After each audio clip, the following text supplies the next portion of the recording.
now we are going to discuss section 46 of the CRPC, that is about arrest how made, कि किसी व्यक्ति को अगर गिरफ्तार करना है तो गिरफ्तार कैसे किया जाएगा।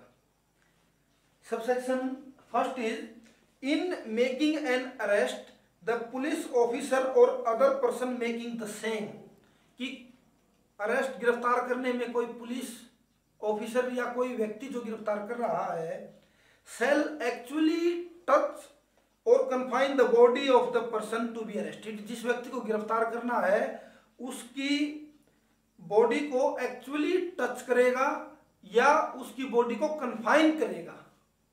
कन्फाइन का मीनिंग क्या है? रोकना, ताकि वो इधर उधर न जा सके। एक्चुअली टच या कन्फाइन, अनलेस एक क्वालिफिकेशन है कि कोई भी पुलिस ऑफिसर जब किसी व्यक्ति को गिरफ्तार करता है तो उस गिरफ्तारी का मीनिंग क्या है कि आप उसे टच करते हैं, पकड़ते हैं या उसे कन्फाइन करते हैं इस तरीके से ताकि वो कहीं जा ना सके। लेकिन एक क्वालिफिकेशन है कि जहां टच या कन्फाइन की आवश्यकता नहीं है, अनलेस के बाद लिखा है unless there be a submission to the custody, कि जब तक कोई आदमी अपने आप को कस्टडी में सबमिट नहीं करता है, कस्टडी के लिए मैं कहूँ कि अपने आप को कस्टडी में लाने के लिए तैयार नहीं होता है। और वो तरीका क्या है? बाय वर्ड और एक्शन, शब्दों के द्वारा बोलकर या एक्शन से, किसी कार्य से अपने आप को कस्टडी में सबमिट नहीं करता है तो तब तक एक्चुअली टच या कन्फाइन आवश्यक होगा, जरूरी होगा। सबसेक्शन 2 इज एक प्रोविजन क्लॉज भी है, दैट इज एडिट इंसर्ट किया गया है by act 5 of 2009, provided that where a woman is to be arrested, जहां एक महिला को गिरफ्तार किया जाना है, unless the circumstances indicate to the contrary, जब तक परिस्थितियां विपरीत ना हो। Her submission to the custody on an oral intimation of arrest shall be presumed, कि उसकी कस्टडी का मीनिंग क्या होगा? ओरल इंटीमेशन होगा, मौखिक सूचना के आधार पर उसकी गिरफ्तारी समझी जाएगी।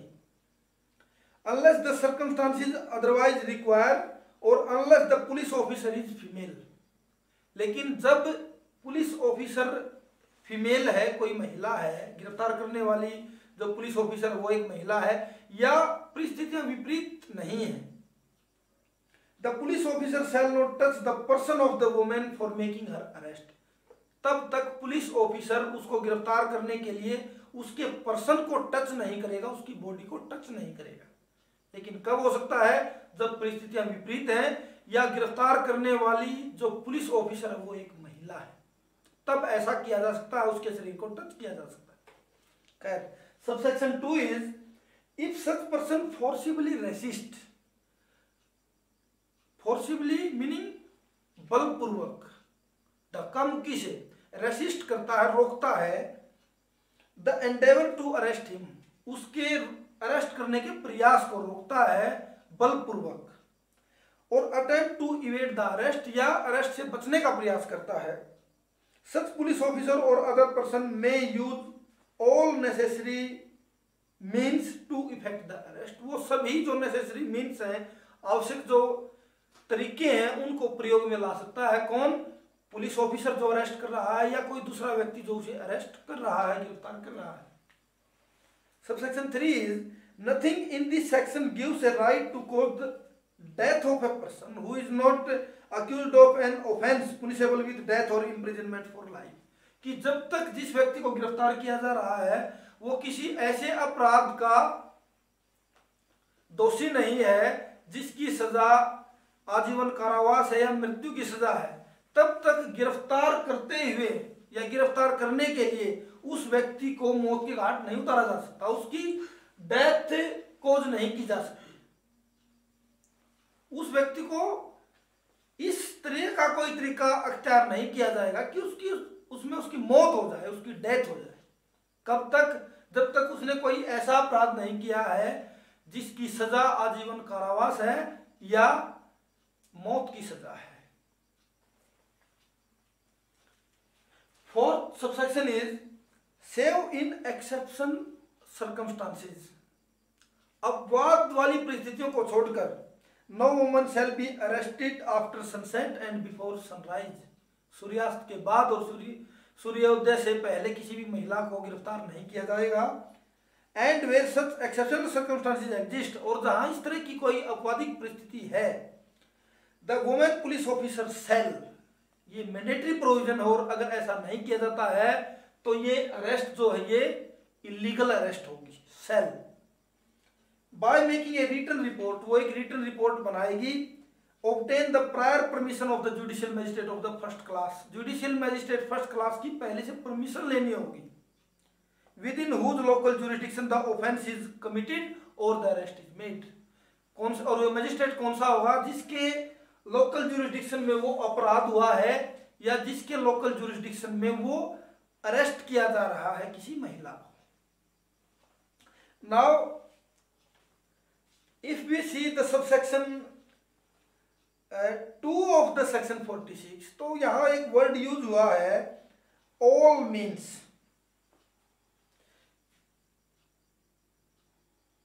the police officer और other person may use all means, कि सभी तरीके इख्तियार कर सकता है all means। तो हम आपको बता दें the meaning of all means is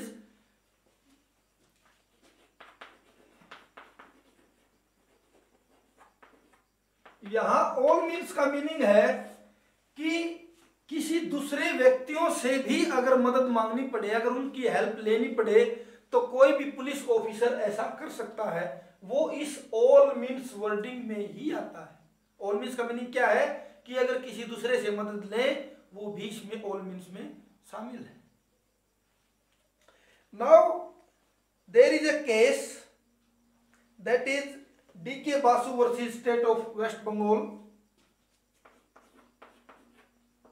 D.K. Basu versus State of West Bengal 1997 Supreme Court। In this case, it was held by the Supreme Court that when a person dies in police custody or in any police action, the victim is entitled to compensation both in public law as well as in private law।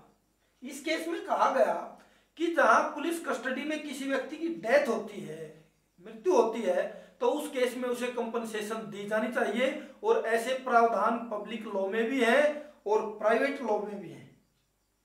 Now an another case that is Sheela Barse versus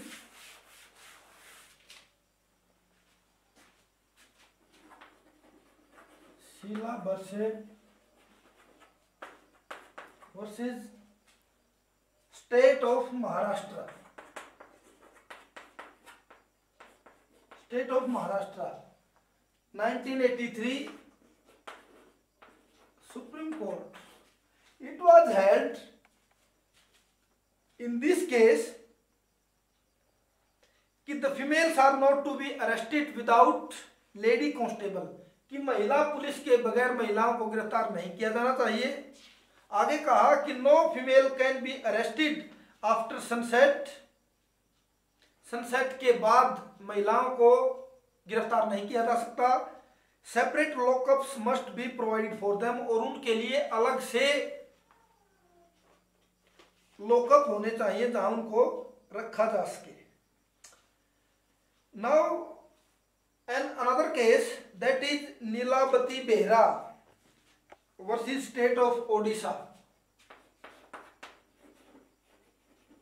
Nilavati Behera versus state of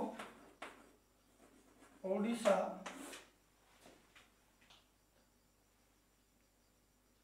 1993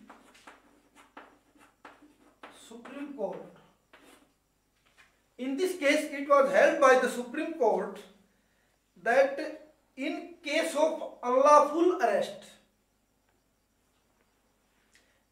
and detention the accused has a right of compensation, कि जहां arrest किसी व्यक्ति को illegally किया गया है, lawful किया गया है, वो लॉफुल नहीं है, तो उस केस में अक्यूज्ड को राइट है कंपनसेशन का, उचित मुआवजे के अधिकार की बात इस केस में सुप्रीम कोर्ट ने की है। Now we are going to discuss an important heading, that is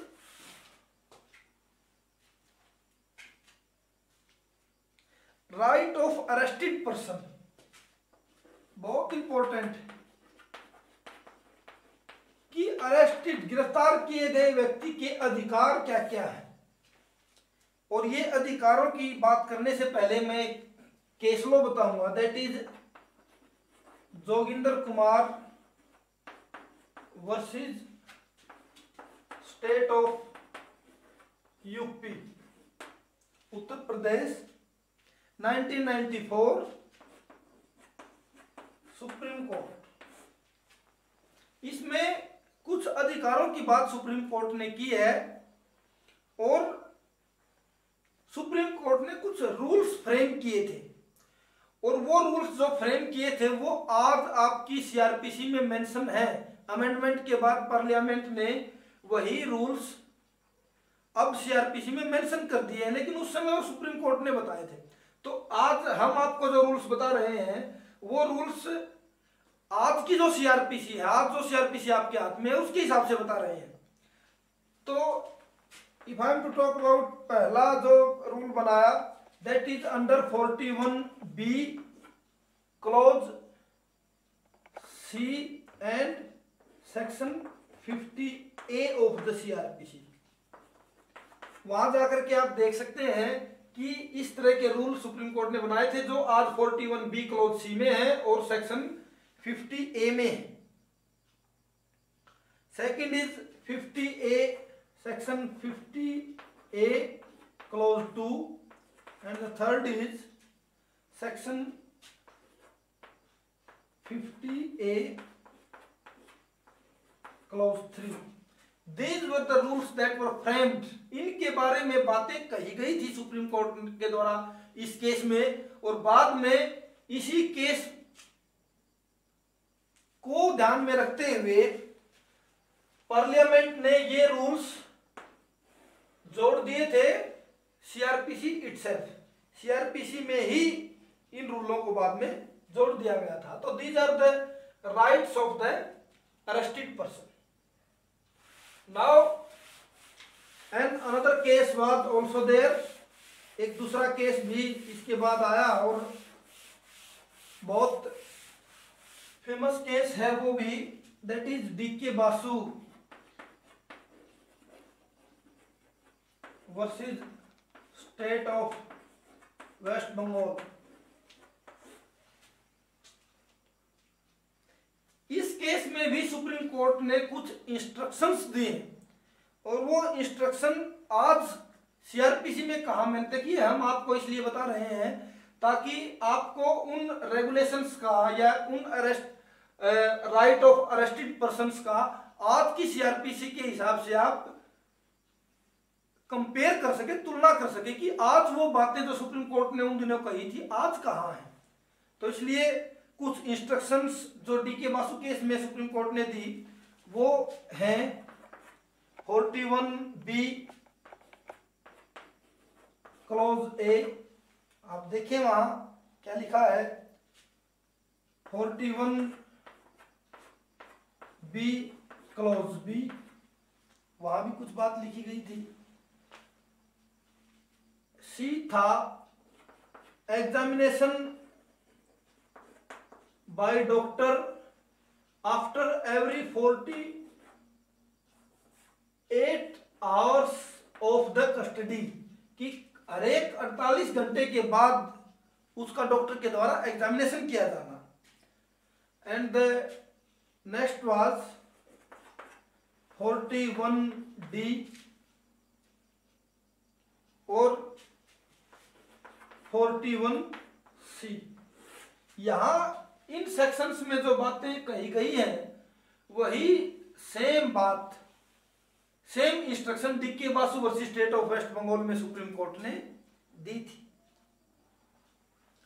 now the last point that I would like to discuss with you is what can be the consequences, प्रभाव क्या होंगे अगर arrest legal नहीं है, illegal है। Consequences of illegal arrest.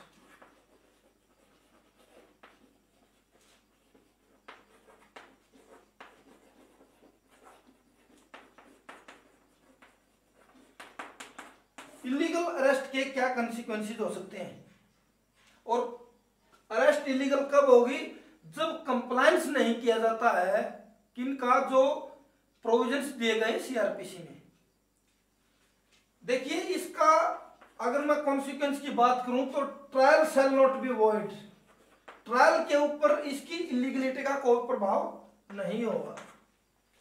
Second is कि जिस व्यक्ति को अरेस्ट किया जा रहा है अगर वो अरेस्ट इलीगल है तो वो राइट ऑफ प्राइवेट डिफेंस को एक्सरसाइज कर सकता है, जो मेंशन किए गए हैं सेक्शन 96 to 106 आईपीसी। उस व्यक्ति को राइट ऑफ प्राइवेट डिफेंस है, और ऐसा क्यों है, क्योंकि अरेस्ट इलीगल है, लीगल नहीं है। थर्ड इज जो पब्लिक सर्वेंट अरेस्ट कर रहा है ही कैन बी प्रोसिक्यूटेड, उसके खिलाफ मुकदमा चलाया जा सकता है, सेक्शन 220 आईपीसी।